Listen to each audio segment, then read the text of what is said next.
Hi guys! Welcome sa ating bagong lesson. Ito ang Pretty Woman ni Roy Orbison. Ni-remake din to ng Van Halen yata ng bandang 80s. Ito ang matututunan nyo ngayong lesson. Pero bago tayo magsimula, kung bago sa channel to, please pakipindot lang subscribe button, ganun na rin notification bell para maging updated ka sa mga gagawin bang videos na katulad nito. Okay? Simulan natin. Sa lesson na to, matutunan nyo yung ating intro as chords, strumming pattern. Simulan natin muna sa intro. Magsisimula tayo sa 6 strings, dalawang open, tapos 4th fret, isa, 5th strings, 2nd fret, open, number 4 strings.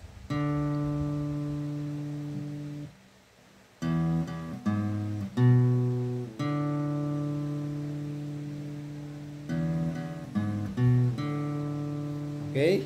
Yan yung ating simula. Kalahati ng ating kabuuan na intro. Dalawang beses yun. Gawin natin.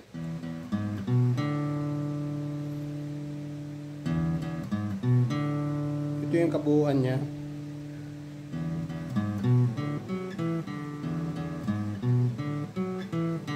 Ang nadagdag lang sa 4th strings, 4th fret, 2nd, tapos open. Okay, dagdag nyo sa tinuro ko kanina.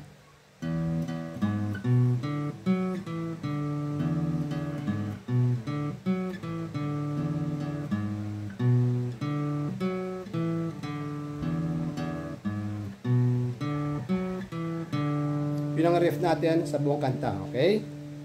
Dako na tayo sa verse. Chords natin nandiyan naman A, F sharp minor, A, F sharp minor, D, and E.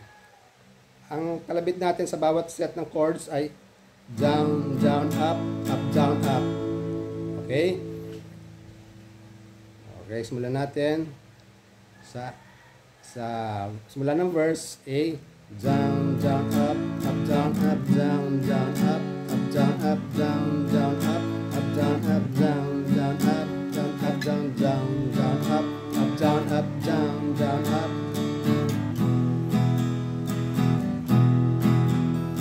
Ganyan pa rin ang strumming pattern sa E. Okay? A, isang beses yung down, down, up, down, up, down, down, up, down, up, down, down, up, down, up, down, up. Sa D, dalawat kalahati. Down, down, up, down, up, down, down, up, down, up, down, down, up, down, up, down, down, up, down, up, down, down, up, down, up, down, down, up, down, up. Apat yata dito or 5, tapos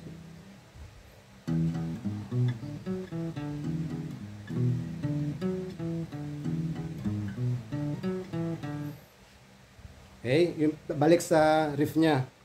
Pwede nyo i-mute kung sanay na kayo. Nakapatong ng bahagya rito dito yung strings natin.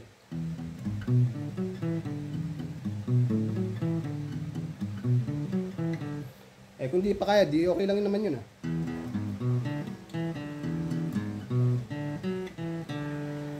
So yun ang unang chords niya sa verse.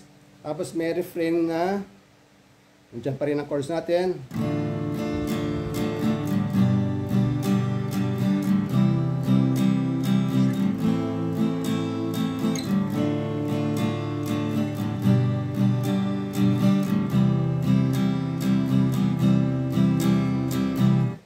So ganun pa rin ang kalabit natin.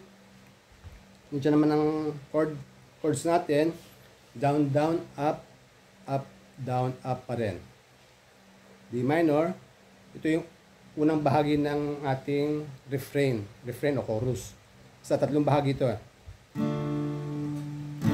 Down, up, down, up, down, down, up, down, up, down.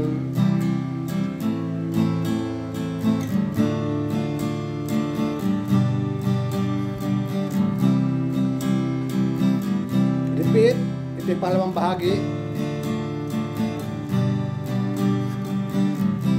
Parehas din ng nauna. Yung pangatlo, susunod ka agad dito sa C.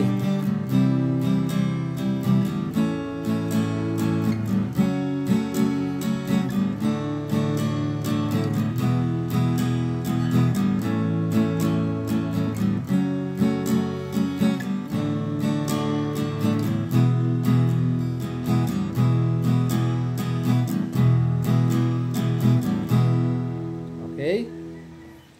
Yung pangatlong bahagi ay A, F sharp minor, D, at E. Dalawang beses. Ulitin natin ha.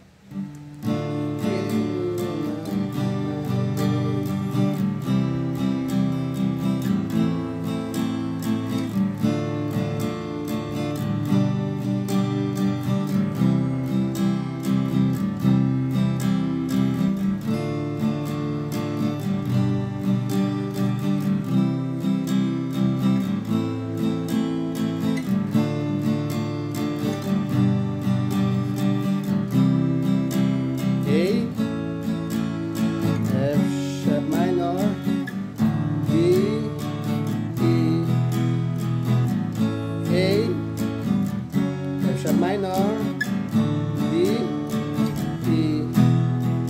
Tapos babad ka na dyan. Tapos kasunod niya riff ulit eh. Tapos may susunod pang verse. Tapos chorus na, fade na. So yun lang, ganun lang kadali. Ganun lang ka-exit yung lesson na to. Kaya sana nagustuhan nyo. Maraming salamat po sa panonood, pero pakicheck niyo muna yung ano ko dyan.